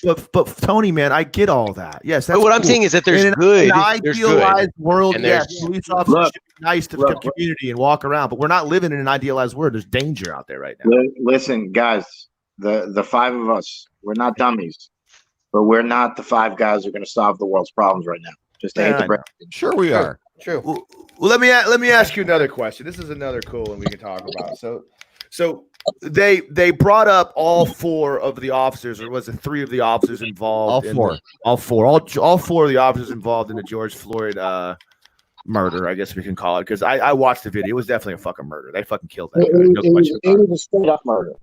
They killed that fucking guy. We all know. We all know what it means to choke somebody unconscious, and it takes a long time to kill someone. When you're fucking 8 minutes. They killed that fucking guy. They've killed that fucking guy. No question. What's sad is they bring up the autopsy and the medical information. The guy was speedballing. Of course, that can cause heart attack with exertion. But that aside, the guy put the guy put the knee on the neck for 9 fucking minutes. The guy was unresponsive for 4 minutes after they called the 911 call to the ambulance and bumped it up from a, "Hey, just come, we got someone hurt," to "There's someone unresponsive." They held him on the ground for 4 more minutes. Where's the CPR? Where's the first aid? The point I'm trying to ask is this: is all 4 of the officers got brought up on murder charges or aiding and abetting in murder. One of the officers had only been on the job for 4 days. And was asking, there's a record of him saying, "Hey, what are you doing? Like, you need to get off of this." And in Zhivago, or rather, I always forget his first name, is the head officer. Like, should he be held accountable for murder? Hey, Kevin, me and you go down to 7-Eleven, right? We're in the same car. I get out, I pull out a gun, I shoot the clerk and take the money. Jump in the car and we take off. Do you go to jail for armed robbery too? Yeah, you do. Yeah. So it is what it is. I get it, man. I guess you're right, man. I understand, and I guess there's situations where he could have jumped off, and it just saddens, man. It's sad because the problem is he's fighting the thin blue line on one side. If he pushes him off, the cops now all treat him like shit, and now he's excluded from. He's blackballed. He's blackballed, exactly, or he does what most people would do. They don't have the courage or the fortitude to do what was right, and he sits there and watches it happen. Feel bad for the guy, but I don't feel that bad for the guy. The big question, we talked about this in another podcast, but like the 5 of us here, if we saw that happening, what would we say to that cop? Like, "Hey, buddy, there's a problem there." People were saying it there. Yeah. People were saying, what are we going to do? The 5 of us are going to put our hands on cops? We're all going to jail. We're going to jail. We get shot, especially if you're a black guy. You get shot. You don't go to jail. It was an impossible situation. The 5 of us could have taken all 5 of those cops in 10 seconds, and then we'd spend the next 10 years in prison for it. And George Floyd would be alive, but we'd be in jail. And it's not an equation I'm happy with either. Right. It sucks all the way around. It just upsets me. And Kevin wouldn't do well in prison. No. But Tony would love it. Yeah. I hate you. You guys should be surprised how quickly I'll turn into somebody's bitch. I don't mind. The sad thing is Henzo would have walked into that situation where the guy with the knee on the neck told 2 jokes, it would have been over. Like somehow Henzo would have figured it out somehow. He said, the thing. That would have been that. One more question. One more question for you. Because this is a good one. This is something that I think that we can kind of get into a good discussion on. Good, so, I'm down to 17%, and my back's killing me. Sorry. You done? You want to ask one more? You good? No, So- I got 17%, and then you You're guys good. are done. You got a few minutes. You got a few minutes left. I'm getting done too. I'm tired. So there was a lot of flack, and to be perfectly honest with you, like there's a part of me that believes this myself personally, that the turning George Floyd into a martyr at his funeral and making it into the spectacle that it was is almost a slap in the face to reality, because as much of what happened was, it's very sad that George Floyd died, and it's a sad thing that he died, but there's a sentiment amongst the media and amongst community leaders to make George Floyd into this great person, this upstanding member of the community, and the reality of it is he just wasn't. I don't see it that way. I see George Floyd, he was a criminal. I don't think anybody disputes that.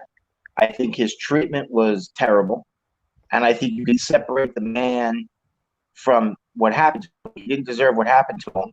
Right. Doesn't mean he's an angel, you know.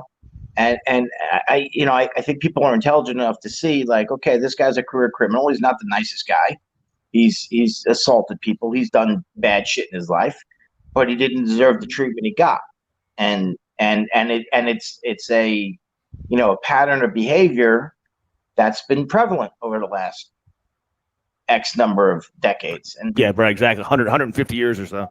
you know, and I think if you're not smart enough to separate George Floyd, the man who's not an angel, to the treatment that he got for what he did, which was completely unfair, you know, I think most people should be able to get that. But, you know, I mean, everybody's an asshole at some point in their life. If they die unjustly, you I'm can't just actually be like, waiting- well, it's okay because they were an asshole. I'm actually waiting for the moment when I'm not an asshole, but that hasn't happened. Tony, what do you think about that, man? Well, I gotta be honest with you. You hit it perfectly with what you said, and Rob answered one side of it, and I think if we back up just a hair, we can clearly see that everybody is choosing a jersey and everything involved in that jersey. It's kind of like, oh, the Republicans are right, or the Democrats are right. And actually, you're both right and you're both wrong. And what we have to look at is this particular instance was wrong. He was not angelic. He wasn't amazing. He did good things. He did bad things. This is the topic, and what happened was wrong. And let's treat it as such. Let's not lump everything in a big bucket and say, hey, we got to treat him like an angel. We got to symbolize him and then make him a saint. What are you talking about? What are you doing? Like you're literally giving a reason for the opposing party to say that this is wrong. Well, the event is wrong. Yeah, the person, keep the focus where it deserves. And that's the problem. So I think you hit it on the head. Is that at the end of the day, everything is being lumped into a bucket. And you can't try to quantify everything as a binary. It's this or that. He was a multitude of people. You know what? He may have actually done some pretty good things in his life. Right. You know, I guess when you talk about the funeral and the spectacle that it became, it's less about George Floyd and more about what it represents, which is a calling to action to make things change, and people that want to say all the bad things. Because again, in my mind, there's a part of me that was like, dude, this is fucking stupid. Like, this guy was an asshole. Why are we having this great big funeral for him? He wasn't a very good person. But we shouldn't have. But it also brings not to break this up, but I just got the weirdest message from somebody who asked me if I want to set up a fight at my school between him and a racist. Really? That's awesome. I didn't even get a chance to read it. I just read the headline. Can the guy fight? I don't know. I don't even know who it is. I just saw the first name, Jimmy. I didn't. It says he just got evicted out of an apartment complex the other day. Yeah.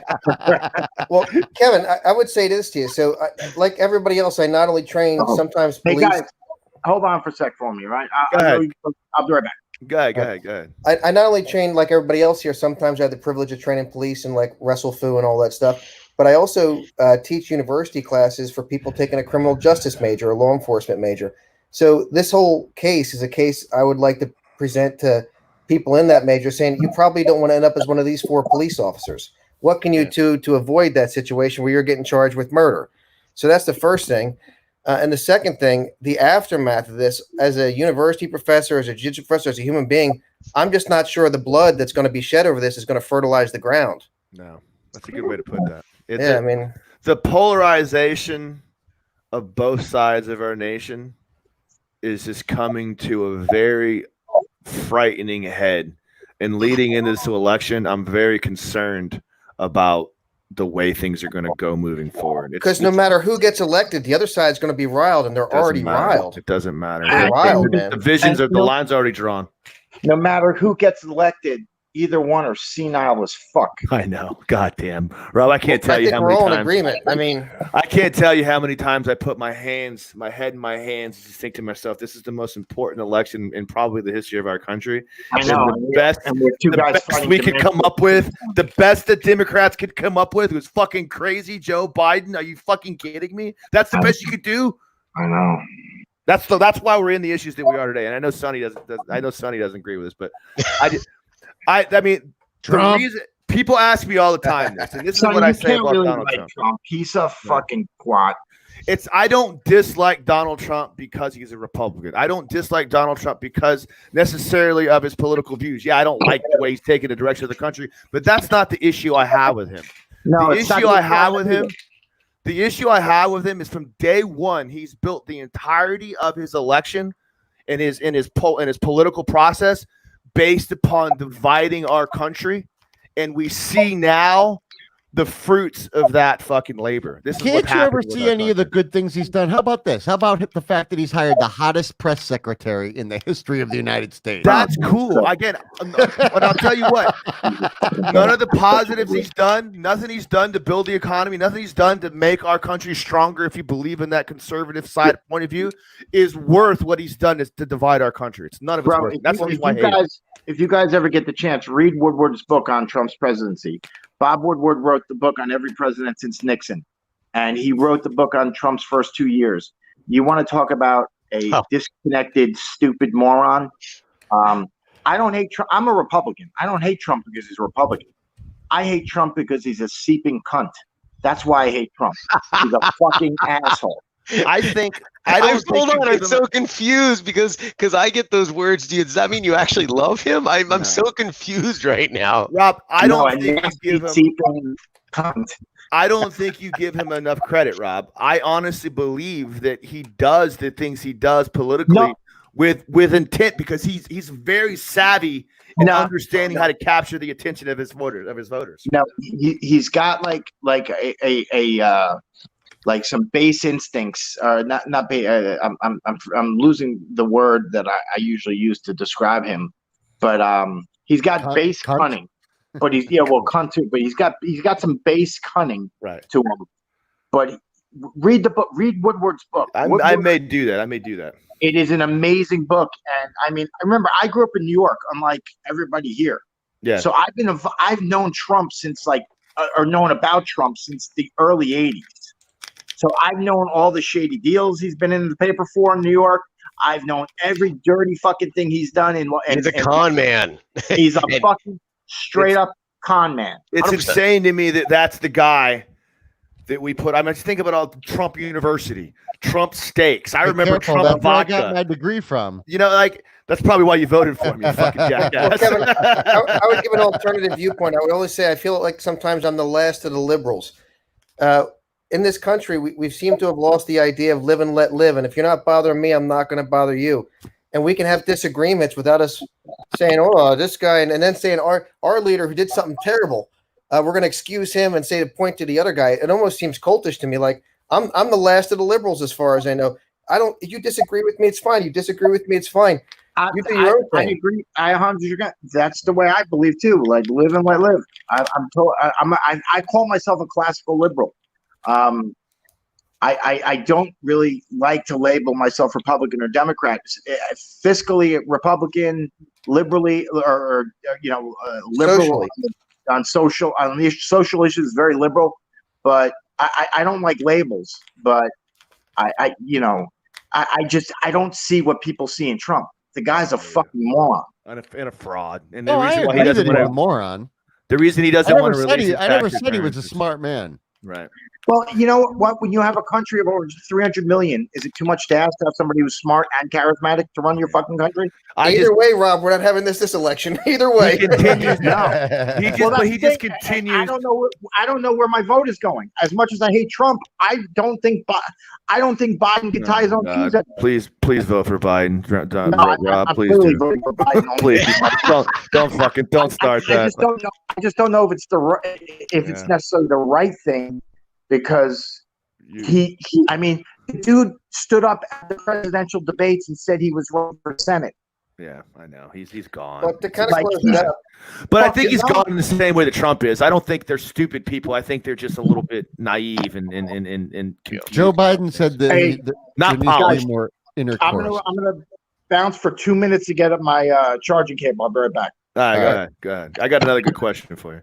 But yeah, that's where I go with Donald Trump, and I just I can't for the life of me, and I don't care if I'll give you a real example of something good that I think Trump has done in the last week. All right, and I'll tell you I don't care. Go ahead. That's fine. Go ahead. But Tell me. a good thing that I think he did was he created an executive order that defunds social media companies who do not abide by the First Amendment. And I think that's fucking fantastic. But what? So this is where we get into the gray area. Because who defines the First Amendment now? Well, we're not even. Don't even get there yet. The question is, what drove that? Was it the popularity? Was it a massive issue from the socio graph from is it geospecific to the United States, or was the entire the United States population? That was a major problem. It needs to be addressed. He said no. He had a problem with what they said or didn't say about him. So he's going to put his resources into something that's completely unneeded for anyone except his needs. Tony, counterpoint. That's actually not true. Well, just as a counterpoint, we've seen Facebook cause wars in other countries, not once, but multiple times, and drive elections. So I don't feel good about Facebook neither. Yeah. Social media in general is the Twitter, devil, man. and Google.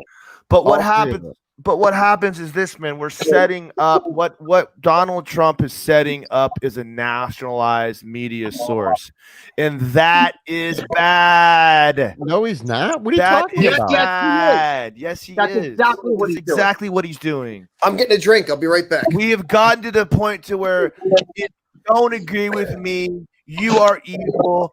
I'm the only one that makes sense, and only people that agree with me are allowed to have a voice. Amen. And that is bad. Amen. And that's Sonny, what fucking fascist dictatorships are built upon. Sonny, we've talked about this before. The state, without a free press, you don't have a democracy. You don't have a democracy. I'm not saying anything about a free press. All I said was no. But shut up. Shut your mouth for a second, you fucker.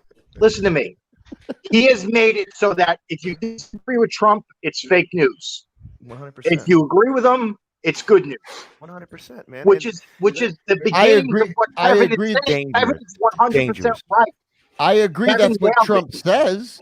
I agree that's what Trump says, but that doesn't make it true at all. Okay. You watch all these Trump scumbag idiots running around with their MAGA hats saying fake news. Are you serious? Well, listen, the people need to do their own research when it comes to that. But until that happens, he cannot do that. But Sonny, here's the problem. Hold on, because Rob wasn't here when I said my original statement. All I said was, I'm going to tell you something that I think Trump did that was good in the last week. And here's what he did. He created an executive order that defunds social media companies that don't abide by the First Amendment. Which, I think it's a good thing. Yeah, but it's stupid. It don't do anything. It's an Rob, imaginary fucking thing he just made up. It's not even going to function at all. Well, Rob, here's the reason. Here's my response to that, though. Why did he do that? That's the question. Who gives a shit? It's a good bill. It's a good order. But what was it? Why did he put resources into that? What was the driver for that? Well, so we can fucking tell people to say everyone that doesn't agree with me is wrong. Bro, it does nothing but set a political true. That's not true. I want to hear it from Tony. What does he think their driver was? If you guys give me a fucking chance to explain this shit, I'll drill down into this shit for you. I'm waiting. Sonny has the con. First of all, listen to fucking Tim Pool. talk about this. There is a Joe Rogan episode where Joe Rogan has Tim Pool and 2 executives, the CEO of Twitter and the person that does the person in charge of shadow banning and banning for Twitter. Tim Pool ran those motherfuckers over. He ran them over. It was not even it was like watching a child debate a fucking like a scholar from Harvard. It was a fucking joke. He ran them the fuck over. He proved to their faces that they fucking ban and shadow ban conservatives all the fucking time. Liberals get a fucking pass on anything that they want to say on Twitter, anything that they want to say. But conservatives fucking write shit on Twitter. It gets these little fucking shit put on it, like a little tick put on it that says this might be fake information. Before you read this, be careful. Fucking liberals don't get that bullshit. It's fucking bullshit. And Facebook does the same fucking thing, and so does Google. Sonny, real quick, since I've known you, you've been a liberal, a conservative, back to liberal, conservative, back to liberal. I was a liberal, and then I changed to conservative. That was it. I had a short stop at libertarian. You love guns. I just want to know which week we're on right now. Are you liberal, Sonny? I was a liberal. I went libertarian, and now I'm full on conservative. Okay. Except I am pro-choice. I'm when you pro-choice. first moved down here, you were disgusted with guns. Now you love them. Then you hated them. Now you love them again. You opened my eyes up. You created me, Rob. You created me. So this is your fuck up. I think you know what that is right there. That's the parent. Where'd you learn that word? I learned it from you. Dr. Bill, what do you think about that, man? What do you think about social media's place in news disbursement? Dr. Bill, you still there? We lose you? The sentiment behind the executive order. Yeah, can you hear me? Yeah, there we go. We're good. Go ahead. Good. The central dilemma behind the Facebook, Twitter, these other companies were claiming they weren't editors of content; they were merely relaying user posts. Therefore, they had no liability for the content that was generated. However, now they're in a more editorial role. So then the question becomes: do they still qualify for the avoidance of liability for the content if they are in fact in an editorial role? Are they merely relaying user-generated content, or are they editing and censoring? That's the legal rationale behind the executive order. As to Tony's comments about President Trump's personal motivations, I'm not commenting. I would suspect as a person he don't like what they have to say. On the other hand, I must say I'm not against capitalists, but I'm very concerned that Facebook and Google and a couple other companies have more geopolitical influence than superpowers, and I don't know what their agendas are, but I know they're not mine. and they banned me the other day, so I'm not really happy with them either. Well, I think the real problem here is when we start talking about the role of media in a functioning society, and the problem with social media is it's not a media source. Social media is all based upon opinion, because now what starts to happen is you get people that just are fucking assholes that are flat out lying on purpose. Kevin, can we because you're hitting it, but I think you're missing just a hair, which is the most important part. When you have general opinion, it actually equalizes itself nice. But when you have hardcore anonymous funded influence in those opinions that are strategically extrapolating data and very pinpointed targets of what type of influence should be applied where, that's where the problem. Cambridge Analytics. And because of you, and on behalf of everyone that I know, fuck you for making me watch that movie, The Great Hack. That just destroyed my brain. If you guys want to go to Netflix, go watch the movie, and you're going to get so angry. You're going to be punching The Great Hack. Oh, you never seen that one yet? Oh, God. You're gonna want to ride this. You're gonna want to go out. You're gonna want to go out with your mask on and fucking blow shit up when you. No, you're gonna go choke everyone out at that point. It's on Netflix. It's on Netflix. The Great Hack. It's called The Great Hack. It's about Cambridge Analytica. Get through the first 20 minutes. At the 20-minute mark, you're gonna go, God, now I gotta watch the whole thing. So the point too is like, you know, it sucks because this disinformation's going from both sides. And I will give Sonny one piece of credit because I've listened to Tim Pool before, and he definitely swings. You can't deny he swings towards the conservative side, Sonny. He's open-minded. He's actually a liberal, but he does a lot of. Listen, he's a liberal, but what he does that liberals don't like, right, is that he reports on the media gas. I would disagree with you. I would disagree with you on that, Sonny, slightly. If you check what his personal I've listened to Tim Pool. I know exactly who Tim Pool is. I would slightly disagree with you on that. I think he's a fucking tool with conservative. Kevin, here's the point. So I used to work on the boardwalk for a while, and a lot of people work in carnivals, and there's good carnival games, and there's one that go over the border. So like, if they pick your pocket, that goes over the border. If they run an actual confidence game on you, that goes. If I say to you, I bet you $20, Kevin, I know where you got your shoes. I bet you $20, I know where you got your shoes, Kevin. I know this one. I've been to fucking. I've been. They're on your feet. I'll give me my $20. Well, that's fair. But we don't know who P.T. Barnum is anymore. Like, so if Facebook is running some type of agenda and they influence an election or they cause a war, that's too much. How do you pull them back? I don't fucking know. I don't have the answer. Yeah, and that's the problem. The one thing I will say to Sunday that I agree with is this: like Twitter and Facebook, at least Twitter's trying to do something to keep fake information going out there, because the reality of the situation is people have no faith in the media anymore. People have no faith in anything the media has, and that saddens me. That saddens me from a place of, I know tons of very intelligent people that I went to high school with. I went to Jesuit high school. You know what I mean? I know very educated people that are very intelligent people that didn't go to law school, didn't become doctors, didn't become entrepreneurs because they dedicated their lives to the pursuit of truth by becoming journalists.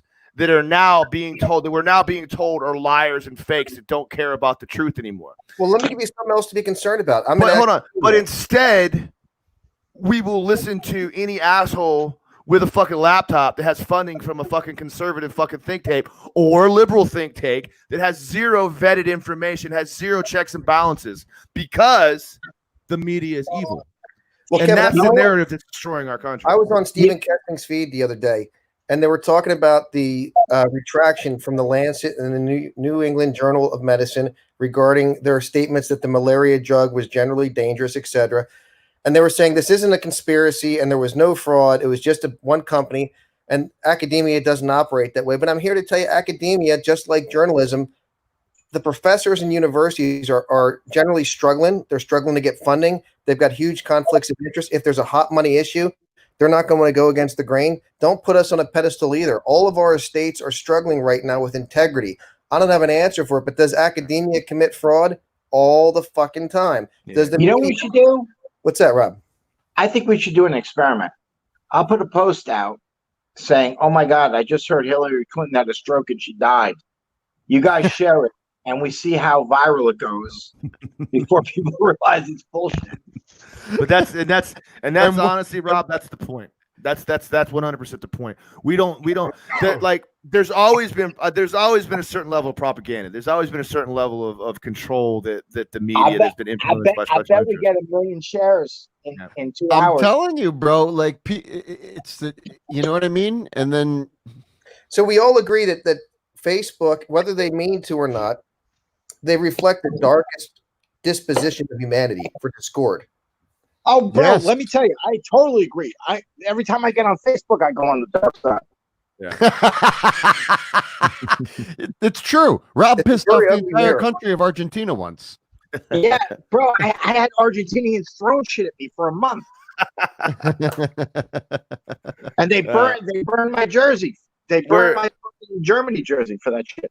We're in a sad state, man. As much as I feel like Facebook has done good for us, it's also, I think, going to be the decline of our fucking civilization, man. I just 100% believe it. I think we're so dumbed down. We're so dumbed down now. But the dissemination of propaganda has become so fucking advanced and so easy to send out. We're fucked, man. Kevin, this is what we can do. Is hey guys, I'm going to change the subject for a minute. Go ahead, Rob. You fucking asked me to come on this goddamn thing. How many people are listening right now? Do you think? Like 6. 10. Who knows? 10. 10 ain't bad.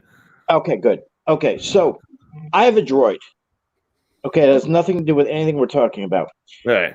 But Droid cables suck, and they don't charge for more than a month.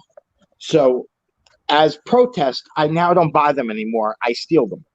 And the charger cables, the actual charger cables.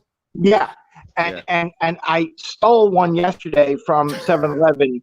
I hid it in a toilet paper bowl, and it's already broken. I haven't even used the thing for fucking 10 hours, and it's already fucking broken on me. Man, I don't think that goes just for Droid cables. Rob Kahn is the Hunter S. Thompson of jiu-jitsu, by the way, officially. I don't know what is My going professor on. making me proud. Okay, wait. First off, Rob, what's the connection type? Is it like a micro USB? It's a C type. USB-C. Okay. Yeah. So I've got one. It's a nylon cable. You can have it, and it's never gonna break. If I could show you a picture of how many Droid cables I have all over my floor, they always break. They suck. And I got to a point where I said, I'm not paying for any more. I'm just going to keep stealing them. Give your address to Tony. He'll be right over with one. So just so you know, on the bottom of the only problem is you got to talk to Tony for fucking 45 minutes. I know. I'm sorry, I just have to break the levity. We're getting all fucking serious here. Like, look at this. Hey, you guys, seriously, some fucking fun and bullshit with each other. These little things right here in the bottom of all of your devices, these little guys right here, and there's a reason that I do this, and it's for security purposes. This cannot transmit data, it can only transmit power. So if anyone plugs something in your phone, boom, they can take control of your phone, it's done. But the cool part is that once that's plugged in, it's magnetic. It just snaps on there and goes off. It'll never break. That's on there forever. It just works. Well, me and you will talk, Tony, but Rob, I heard of a fourth-degree black belt that loved to steal hospital socks. Every time he's in the hospital visiting somebody with cancer, he stole hospital socks. I heard of that guy. What? Wait, say that again? I heard of a fourth-degree black belt that every time he goes to the hospital to visit somebody with cancer, he steals hospital socks, the ones with the grippies. I heard of that guy. Tony, there comes a point where you're a nerd and it's cool. And then you get past that point, and you're just a fucking nerd. I am a total nerd. You guys don't understand what a nerd. I'm a total nerd. Yeah, that's the thing about Tony Francisco. Like, Tony Francisco is an awesome dude to do anything for you, but the price of Tony Francisco's help is the fact that you have to listen to Tony Francisco talk about it. And it's almost not worth it. Let me tell you something. Am I the only guy that victimizes like the Chipotle burrito? Like, I go in there and I grab a stack of napkins that's probably worth $1 million. Like, when I go in there, I'm grabbing napkins, I'm grabbing silverware. I have that shit for months. My mother does the same thing. Oh, I do the same thing. But when you use your name in the third person, you're not only a nerd, but a douchebag. That's it.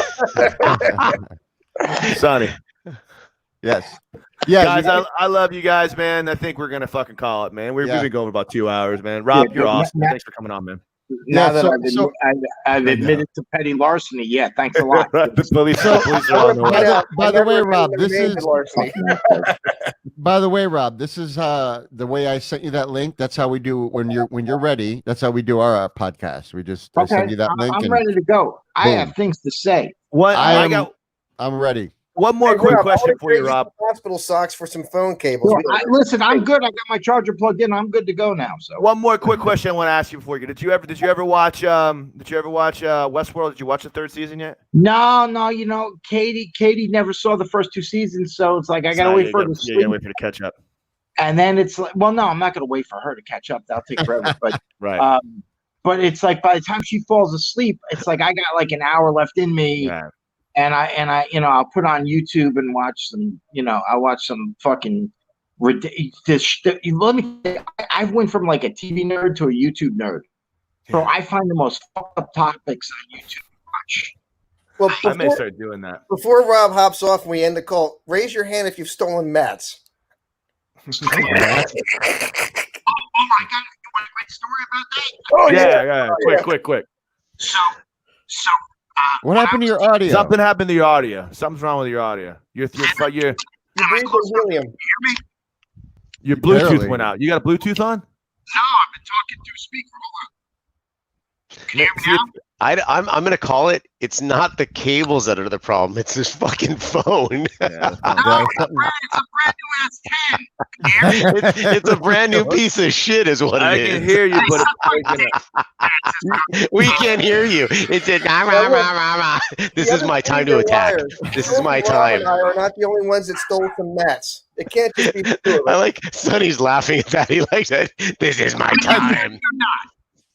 I can. We can hear you, but it sounds like you're talking through like a baby megaphone. It's awesome. It's awesome. Can you hear me now? No, Yeah, we can hear you. We can always hear We can you. hear you. It But just you're sounds talking funny. through like a baby megaphone. You sound like a Baby megaphone. Nothing changed. I'm sitting in the same fucking spot. This is actually better than your story, by the way. Can you hear me enough to tell the story, or should I get the fuck off? Tell the story. Tell the story. Unplug your charger for a minute. Unplug the plug it charger back for a in. minute. That might help. How about that? Nah, it's still fucked up. Kevin, what is that? Your cat? Yeah, it's my cat. So here, Nah, it's no, still fucked no. up. While Well, you're just looking, tell your so story. here's- Go ahead. Here's a little. Look at. All right, listen. I'm gonna yell so you can fucking hear me. Yes, We can hear you fine. It's just funny. we can hear you, baby microphone. Cunt. When I was teaching at SOCOM, they sent me up to Big Army at Fort Benning to teach those fuckers up there. Fort Benning has like a college gymnasium sized mat, fully matted, the whole thing. I mean, it must be like 30,000 square feet. And then one day they took me downstairs and they showed me they had spare mats that lined the entire basement, 10 feet high, each stack, all the way across 10,000 square feet. Like more mats than you could use these mats for like 50 schools. So I worked with them for, a few years. And when we were opening up the second version of South, the one that you joined, Tony, the first one you joined. Yep. I was like, yo, we need mats for this place. Like, where are we going to get the money? Like, let me call my buddies up at Benning and see if they can throw a couple our way. So I call those guys up at Benning. They're like, hey, how many do you need? I'm like, I need a bunch. I don't know if you could do them. I'm like, well, get up here. I brought my pickup truck. I put fucking about 50 Swain brand new mats on my truck, tied them down, and drove them out of Fort Benning to fucking Tampa, Florida, 8 hours away. I mean, it must have been about $7,000, $10,000 in mats. They let me walk out the door and drive down on the U.S. Army's dime. I got news for you new black belts. There's not an old school black belt that hasn't stolen some mats. It comes with the gig. Rob, Awesome. On that note, we that note, respect yeah. the old men who grapple, and thank you, Rob, for coming on. Thank you, Watch everybody. it. Not that much younger than me, you fuck. Go fuck. Watch that Westworld, man. I think you're gonna dig. I'm curious to see if you like it or not. I dug it a lot. Jamie falls asleep tonight. I'll watch episode 1 and 2. You got to get through. You got to get through it because it's kind of cheesy and corny in the beginning, but it gets good. Watch The Great Hack. The Great Hack. It'll make you angry. Yeah, watch The Great Hack first, though. That's better. All right. Season 1 didn't get good till like episode 4 or 5 anyway, so Yeah. I'm used to it. All right, brother. I'll see you, man. Love you. All man. right, guys. Francisco. I love everybody else. All right. Shit. Oh, here's a baby. A little baby through a little megaphone. Yeah, we good. I love you guys. Go to nodressneeded.com.